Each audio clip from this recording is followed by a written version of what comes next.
Hi everyone, welcome to the Whiteleyverse with me, Connor Whiteley, for another daily short story. Now, before I start today's story, please remember to like, comment and subscribe to the channel so you don't miss any new content, and the engagement really helps the Whiteleyverse with the YouTube algorithm.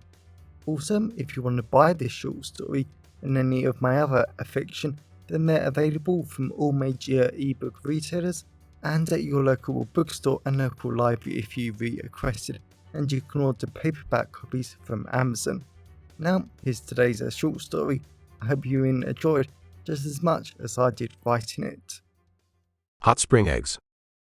Martin Douglas gripped onto the boiling hot metal door handle of his French patio doors. The sheer heat that rushed into his hand felt like it was on fire. His body tensed and hot sweat rolled down his back. He pulled open his patio doors, stepped out into the immense wall of heat, and gasped. It was like stepping out into a fire. It was so hot, so dry, and his throat felt like a desert. It was almost like the hot air was sucking all the moisture out of him. Yet everything in the small square garden was perfectly fine. The massive hedges that lined the three sides of the garden were thick, strong, and lustrous vibrant green leaves poured off every possible space on its thin branches. The hedges were always a great haven for birds, squirrels, and he was sure there was a rat or two, but he wasn't going to confirm that. He hated rats. Even now a handful of sparrows, blue tits, and sadly a dove or two darted in and out of the hedges like it was a perfectly cool day. "Daddy!" Martin looked at his precious little boy, Matt, in his dirty blue shorts, white t-shirt and little bare feet, as he dug in the middle of the garden. There was a cracked red plastic spade next to him, a small mountain of dirt, and Matt was still digging with his little hands. Martin wanted to rush over, tell him to stop and cuddle his little boy tight, because this was hell's place. The strange former council estate where people died, went missing, or other weird and twisted things happened every day, but he couldn't. He knew exactly why his little boy was digging into the garden, and it was all his fault, and he hated himself. Whenever he had to go to hospital for cancer treatment, he simply said to Matt that he was going to a hot spring for the day to feel better. Matt never batted an eyelid, but Martin had found his search history last night. Matt really wanted to make a hot spring in their back garden, so Martin didn't have to leave him ever again. It wasn't like the cancer treatment was working anymore. He didn't have long left. Not long to spend with his little boy. Not long left to make everything right, and not long left to tell his son how much he loved him. A wave of pain, sickness, and dizziness washed over him. Martin forced himself to sit down on the back step, and he hated the rough feeling of the cracked concrete under him. It was always so uncomfortable, so bumpy and lumpy. Sometimes it probably would have felt nicer to be stabbed in the bum, compared to sitting on the step. "Daddy," Matt said, rushing over to him, "how big does the hot spring need to be? How big are you? Do we have any eggs?" Martin laughed. He wiped some horribly warm sweat off his forehead and smiled. "Why do you want an egg?" "Because, Daddy, the man said if I dig a hole, plant an egg in there, then overnight the egg will grow into a hot spring." Martin cocked his head. He had never heard such rubbish in all his life, but he was more concerned about who the hell his little boy was talking to online. He tried to monitor everything as best he could, but technology was always changing, becoming more complicated and more nightmarish. It was impossible to keep up with everything. "What man, sweetheart?" Martin asked.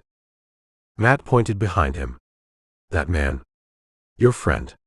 He's behind you, Daddy." Martin went icy cold. All the boiling hot air around him turned cooler, and all the sweat rolled off him. Matt ran off and started digging again, and Martin felt someone stand very, very close behind him. The body warmth of the stranger was alarming, weird, and Martin wanted to strike or do something. Another wave of pain, sickness, and fatigue washed over him and made him rest his head against the cracked wall of the house. "Whatever you want to do, just do it, but leave Matt alone," Martin said.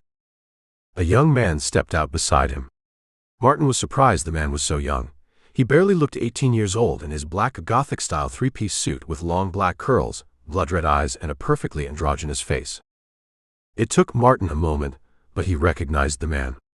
Not from real life, but from legends, myths, and all the various horror stories that every resident of Hell's Place hears without ever knowing exactly who said what or when. This was Edward Hales, the evil, twisted landlord from the 1800s who owned the land that Hell's Place was built on, and the same bastard who made a demonic pact for eternal life. All as long as he kept killing. "Just leave my child alone," Martin said, straining every word and coughing. "Daddy," Matt said, rushing over, hugging his dad and trying to pat his back, but his little arms were too small. Edward smiled. He knelt down and Matt's eyes went wide. "I'll look after him, Matty," Edward sighed. "Keep digging, and remember to plant your egg." Matt nodded, ran over to his hole, and started digging like his life depended on it. "What do you want?" Martin asked. "I know the rumors. I have stage 4 cancer. Why kill me before my time? Are there no more important people to kill?" Edward laughed like a girl. "That is funny, my dear. Normally I have no issues killing the terminally ill, because it means more power for me, less pain for you, and it means your family can move on sooner." Martin bit his lower lip. He couldn't disagree. If Matt had another parent after his mom left him when he was 1 year old, then Martin would have considered assisted suicide a long time ago. Anything would have been better than the constant pain, the constant worry in Matt's eyes whenever he coughed, and at least that way Matt could have started healing and processing a lot sooner. Instead of all his pain, suffering and trauma being prolonged for no good reason. "Yet," Edward sighed, "I've been watching Matt for some time now, and he's a good kid.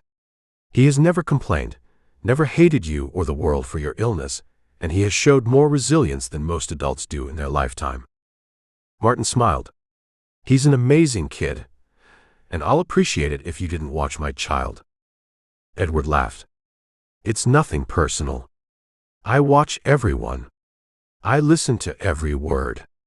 I know everything about everyone." Martin hardly doubted that was any better, but at least it meant Edward was probably telling the truth. After being terminal for a few months now, the hospital still wanting to try a few more experimental treatments, and his body still not responding, Martin knew that people rarely lied to dying men. He doubted demons were too different. Martin forced himself up. Every muscle felt like it was on fire. The sheer intense wall of heat turned more intense. And still, cute precious Matt kept digging without feeling a single drop of heat. "What offer are you here to make?" Martin asked. "I know how the rumors work. You make a bargain, a pact, and you kill someone in the end." Edward grinned, and Martin wanted to scream. That damn smile was unnaturally large, twisted, and it was stretched far wider than any mortal could. "For a change, I want nothing except a promise," Edward sighed. "I will allow your child to dig a hole, plant an egg, and I will transform it into a hot spring whilst he sleeps." "In exchange for what?" Martin said, forcing himself forward so he was firmly in between Edward and his child. Edward shook his head, as if he already knew the son was off limits to his and his predations. "I want you to promise me you will love that kid, and get him out of Hell's Place before he turns 18.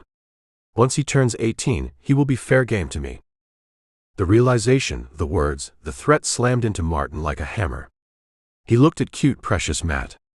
His smile was so big, a drop of sweat rolled down his forehead as he kept digging, and Matt was so determined to help him. He really was the best kid ever. Yet as soon as he turned 18, in over a decade's time, he would be eligible to be just another victim of Hell's Place. He couldn't allow that. He didn't want that, and he just needed to protect his kid no matter the cost. "But I'm going to die," Martin said. "I won't be alive in 3 months, let alone 10 years. How can I protect him?" Edward grinned, turned away, and shrugged. "That isn't my problem. The hot spring will gift you another month of life. You have 4 months to plan, to plot and ensure your child escapes Hell's Place in the next 10 years. Martin smirked. "Everything is just a game to you, isn't it? You don't care about human life. You don't care about my child. You can't care about anything, except getting more victims." Edward stepped back into the house. "Of course I don't care about anything but myself. Now, let the game begin." Martin watched Edward disappear, His blood-red eyes flashed last and Martin's stomach tensed. Matt rushed over to him. Martin hugged him tight. He rubbed his back and he bit his lower lip. There was no way in hell that Edward was winning. Martin might only have a few months left, but he was going to spend every second, every minute and every hour of every day loving, plotting and protecting the child he loved. Matt was escaping no matter what. Welcome back everyone, it's me again, Connor Whiteley. So I really hope that you enjoyed today's story, because I flat out love writing, creating stories and sharing them with you. If you really enjoyed today's story, then please remember to like, comment and subscribe to the channel so you don't miss any new content, and the engagement really helps the Whiteleyverse with the YouTube algorithms. And if you want to buy this short story or any of my other fiction, then they're available from all major ebook retailers, and you can get them from your local library if you requested, and you can order the paperback copies from Amazon, your local bookstore or local library if you request it. Lastly, if you want to support the channel on a one-off basis, then you can now buy me a coffee at buymeacoffee.com/Connor Whiteley. Also, if you know anyone who would enjoy today's story, then please share it with them. I'm always really grateful when you wonderful people help us spread the word about the channel. So, thanks for watching the Whiteleyverse, and I'll see you again soon. Have a great day, everyone.